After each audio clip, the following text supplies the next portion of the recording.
Parents of TikTok, what is the creepiest thing your kid has ever said to you?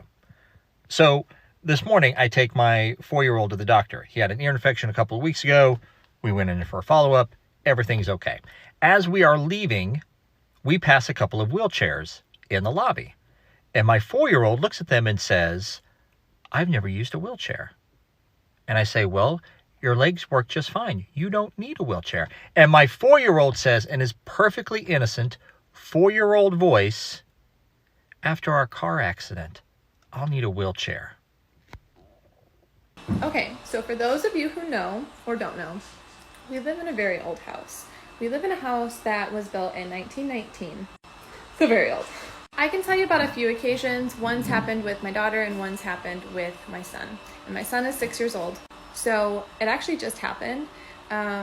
So we were getting ready for bed and my son comes downstairs and he goes, "Hey Mom, there's somebody standing in our bedroom."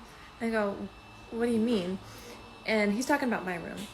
And he goes, "Yeah, it's like a tall guy, but he doesn't look like a person. He looks like a shadow, but not on the wall." When I tell you, I pray to Jesus real quick. Oh yeah, I got more. It's spooky time. My oldest child wakes me up in the middle of the night and tells me about this horrifying dream that she just had where a massive demon is straddling her and has these 2 fingers that are 9 inches long and they are on fire, and he is trying to, how she described it, claw the life out of her. And she was able to escape her bed and wake up and come tell us. Well, later that day, my second oldest comes and tells me he had the same frickin' dream. So I'm going through their room, praying over their space and praying over their bed, and both of their pillows have massive, seared, singed claw marks through them. Literally parallel. Both of their pillows. When I tell you, I about burnt my house down. So of course we went through all the physical possibilities. Was there a toy in their bed that shorted out? Is there electrical issues nearby? It seemed way too identical and way too coincidental for it to be a physical. For it to be something in the physical. We live on 2 planes, physical and spiritual. No matter what you believe, that is truth.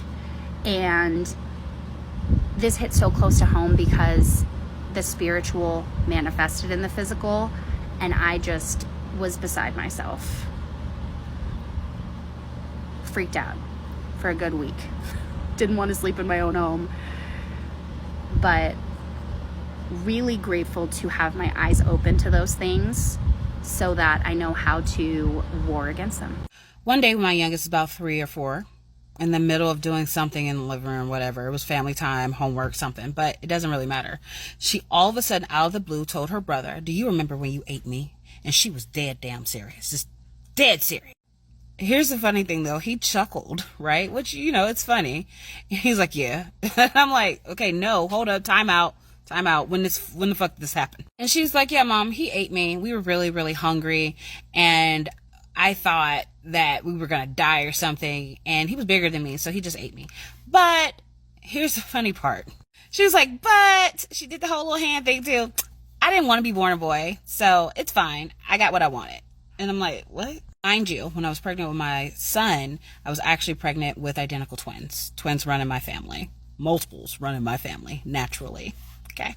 So I was excited, but I couldn't hold food down or what have you, to the point that I had to be monitored and I had to be put on IV and things of that nature multiple times a week just to make sure I got the nutrients and stayed hydrated.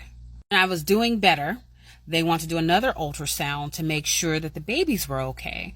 But when they did it, they only saw 1 baby and 2 umbilical cords. Like the other umbilical cord was just hanging there with nothing else. So, being a young new mom, I've watched stuff, right? I've watched TLC, Discovery Channel. I was like, "Oh, did they merge? Like, how is that going to work?" And the doctor's like, "No, actually, that happens way earlier.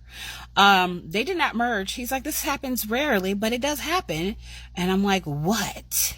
He tells me, he's like, "Well, remember, you had to be monitored and put on IV and all that because you weren't getting as much nutrients that you should for you and the baby. It's like, yeah. He's like, well, it seems like the surviving child ate the other child. And I was like a damn shark? He was like, yeah, like a shark. Yeah, that sums it up. I was like, so what the hell? Like, do we need to do blood tests? He's like, no, it's fine. I mean, this baby is nice and healthy and big. I was like, oh, okay. But I never told my children that. I never told any of my children until that day. That's when I told them that story. Like, never told them any of that. I was like, yeah, so sit down. We need to have a conversation. And my youngest, she knew exactly. She's like, yeah, I know. My son, he's a boy. He doesn't talk a lot about that stuff, but he knew. But that's the funny part. She knew everything, and she was happy to come back as a girl. So there you go. I say. So Jasmine goes away to overnight camp, and her mother and I decided to go into her room, deep clean, and defunk this bedroom. When she got home from camp, she was pleasantly surprised. And she starts looking around at things, and she starts rooting around her closet, and I said, no need, sweetheart. We got rid of all the dead bodies. And with this cubic psycho stare, she looks at me and says, you found them? And I was laughing. I look back at her, and she's staying in character. And for a second, This one would not be my kid. This would be some random child in, it was a Sears, some sort of department store. Anyway, we'll just say Sears for the sake of the story. Anyway, so this little girl runs up to me and gives me a great big hug. And she says, Daddy, I missed you. And there's a mom and a dad. And they're both looking at me and looking at each other, looking at the kid. And the mom says, honey, that's your daddy. She says, no, he was my daddy before. In my last life, before you were my mommy, he was my daddy. And he said, then I'm like, the fuck? And she goes, okay, Daddy, I gotta go now. I love you, bye. And I'm like, bye, kid. That memory still bothers me. When my son was 4, he would always tell me that he wasn't from this planet. Oftentimes, I would find him visibly upset. And when asked why, he would say, because I'm not from this planet. When he was around 6, we had started talking about it one day, and I asked him to explain it to me, and he said that he isn't human. This is just the form he uses on this planet. And then he says that he chose me, exact words, he chose me as a vessel for his rebirth. And then followed it up with, sometimes I really miss home. He hasn't mentioned it in a while, but still to this day it creeps me out thinking about it. So it's August 5th, the date of my second son's 5th birthday, 2017. We're sitting at the doctor for his 5-year-old checkup with him and my then 1-year-old son. A lady comes in with a set of twins and a double stroller. So my 5-year-old looks at me straight face. Hey, Mom, you need a double stroller. What do I need a double stroller for? You're 5. You can walk. Kanan's 1. He has a stroller. He says, not for me and Kanan. For Kanan and the new baby. Just like that. New baby? Ain't no new baby. What the hell are you talking about? I immediately leave the doctor's office and go straight to Dollar General. Buy a pregnancy test. Piss on the stick. Positive as hell. How the hell? This trend belongs to my aunt, but she's not on TikTok, so here you go. My mom and I were moving into a new house, so my aunt and my cousin came to help us. After making a few trips inside, my 6-year-old cousin takes a seat on a stump in the front yard. He then turns and looks at the three of us out of the blue and says this place was built on an Indian burial ground.